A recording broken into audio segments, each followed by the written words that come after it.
नमस्ते दोस्तों। आज हम बात करेंगे पिता के साथ हॉस्पिटल में बनेली घटना पे।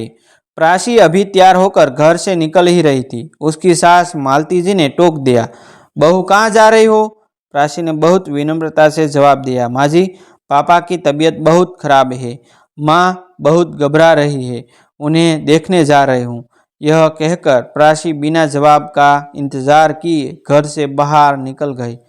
मालती जी को उसका व्यवहार अच्छा नहीं लगा, लेकिन पिता की बीमारी की खबर सुनकर वे चुप रह गए।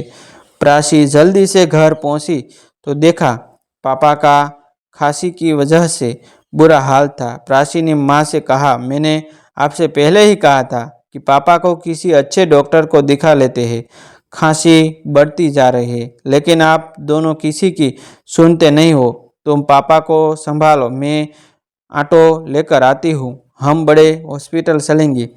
प्राची पापा को लेकर अस्पताल पहुँच गई। वहाँ डॉक्टर ने उन्हें एक इंजेक्शन लगा दिया, जिससे उन्हें कुछ आराम मिला। डॉक्टर ने प्राची से कहा, देखो अभी तो हम इन्हें एडमिट कर रहे हैं, कल इनके सारे टेस्ट करेंगे, उसके बाद ही ठीक है से इलाज शुरू होगा। प्राची पापा को एडमिट करा कर घर पहुंची तो उसके पति अमित उसकी प्रतीक्षा कर रहे थे। अमित ने जाते ही प्राची से पूछा, कैसे है आप? पापा, तुम तो उन्हें देखने गए थी ने, कितनी देर लगा दी तुम्हें पता है ना? माँ से खाना नहीं बनता, आज सब भूखे बैठे हैं। कम से कम पापा को सोचती, अपने घर ही जाकर बैठ गई। यह सुनकर प्राची के आंखों से आंसू छलक उठे। उसने किसी तरह अपने आप को संभाल हुए कहा, पापा की तबीयत बहुत खराब थी, उन्हें हॉस्पिटल में एडमिट करा रही हूँ। आप सब बैठिए, अभी मैं 10 मिनट में आप सब के लिए खाना बना देती हूँ। यह सुनकर अमित का गुस्सा कुछ शांत हुआ। उसने कहा, नहीं, रहने दो, खाना मैंने बाहर से ऑर्डर कर दिया है। तुम बस माँ के लिए 1-2 रोटी सेक देना, वे बाहर का नहीं खाती। तुम जाकर नहा लो, हॉस्पिटल से आए हो। प्राची को अमित का उसकी केयर करना अच्छा लगा। वह जल्दी से नहाने चली गई। नहाकर उसने माजी से के लिए खाना बनाकर उन्हें परोस दिया।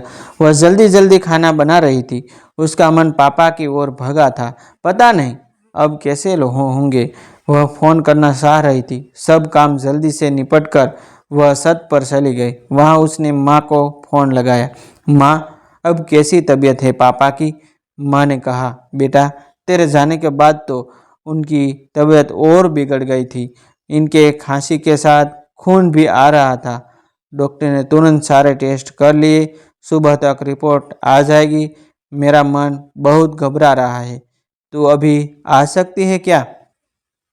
प्राची ने कहा, ठीक है माँ, मैं आती हूँ। तभी माँ ने कहा, अरे मेरा दिमाग तो काम नहीं कर रहा, तू इतनी रात को कैसे आएगी? तू सब सुबह आ जाना और एक काम कर देना, मेरे पास चेक बुक है, सुबह 10,000 जमा करने हैं, तभी इलाज शुरू होगा। तू मेरे से चेक लेकर बैंक से पैसा निकाल कर यहाँ जमा करा देना। कुछ देर बाद के प्राची नीचे आ गई। उसने देखा सब सोने जा चुके थे। वह रसोई में जाकर काम निपटने लगी। आज उसे अपना बचपन याद आ रहा था। उसके पापा कहते हैं कि मेरा बेटा नहीं है तो क्या हुआ, बेटी है न, इसे मैं इस काबिल बनाऊंगा कि यही मेरा बेटा बनेगी। आज अपने आप को कितना लाचार मान रही थी प्राची। काश वह लड़का होती तो कम से कम इस समय अपने पापा का ख्याल तो रख सकती थी। किसी तरह काम निपटाकर वह सोने चली गई, लेकिन आंखों में नींद कहाँ थी। उसने देखा अमित गहरी नींद में सो रहे थे। अमित गहरी नींद में सो रहे थे। सुबह वह जल्दी उठ गए। सुबह के लिए नाश्ता बनाकर अमित का लंच पैक करके वह निकलने के लिए तैयार हो रही थी।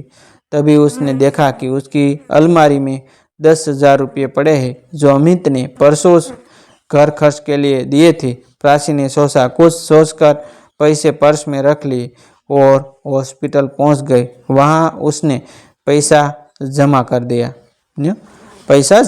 दिया।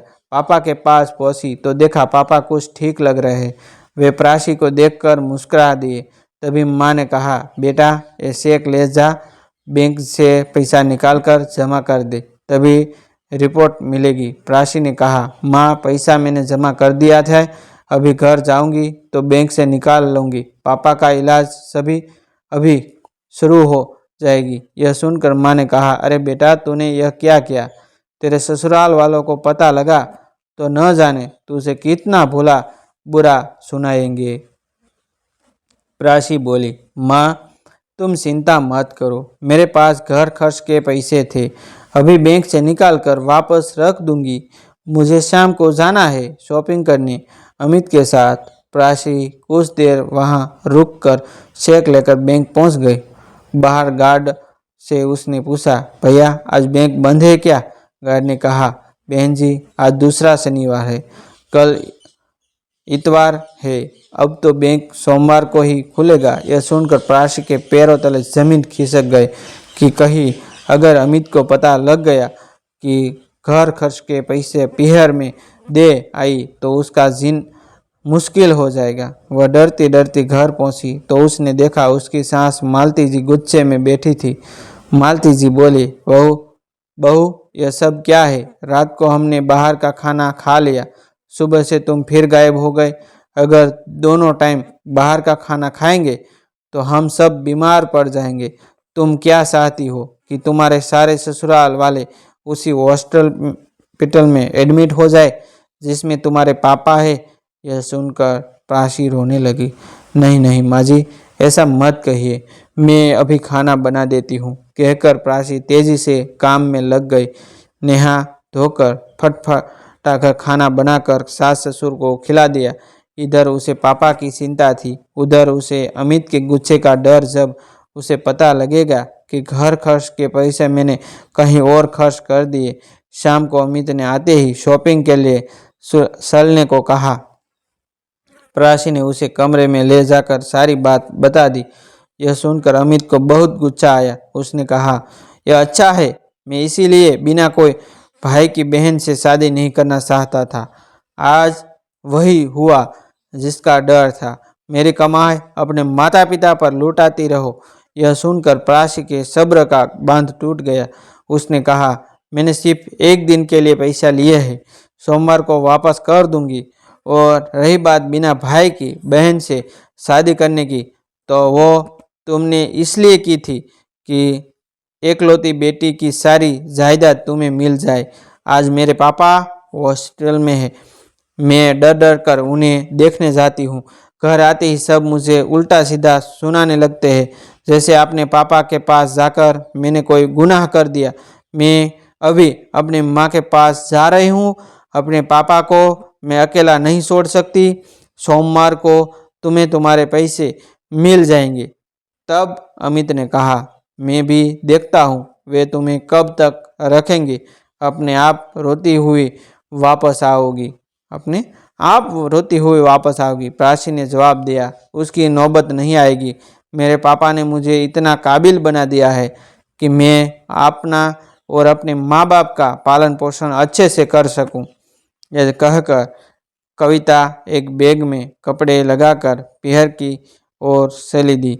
आज उसे ऐसा लग रहा है जैसे वह बेटी होने की कैद से आज़ाद होकर पापा का बेटा बन गई है। अब वह केवल अपने माँ पिताजी का सहारा बनेगी।